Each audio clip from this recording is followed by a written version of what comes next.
হিংস্র বানরের তাণ্ডবে ব্যবসায়ী মহল দিশেহারা। শুধু ব্যবসায়ী নয়, বিশেষ করে গ্রামীণ এলাকার বাড়ি ঘরেও বানরের উপদ্রব অব্যাহত রয়েছে। সুযোগ বুঝে যে কোনো কাঁচা সবজি নিয়ে চম্পট দেয় বানরের দল। জানা যায়, সোনামুড়া মহকুমার 16 কিলোমিটার দক্ষিণে জনবহুল কাঁঠালিয়া বাণিজ্যিক এলাকা। সাম্প্রতিক বেশ কিছুদিন ধরে বানরের উপদ্রবে মানুষ অতিষ্ঠ।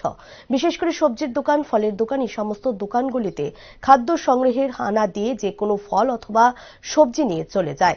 সংখ্যায় তেমন বেশি না হলেও 5 থেকে 6টি বানর যথেষ্ট ক্ষতি করেছে সবজি ব্যবসায়ীদের। শনিবার সকালবেলায় যখন দোকান সাজিয়ে সবজি ব্যবসায়ীরা কেনাকাটা শুরু করছেন, ঠিক এমনই সময় দেখা গেল কয়েকটি বানর দোকানে হানা দিয়ে বিভিন্ন সবজি নিয়ে চম্পট দেয়। এ বিষয়ে বিস্তারিত জানায় বাজার ব্যবসায়ীরা।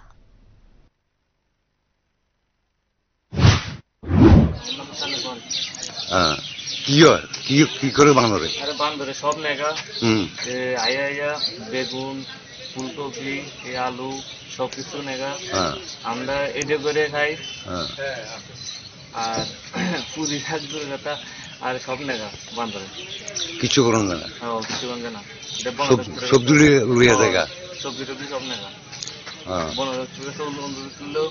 যখন এটা যখন দেখে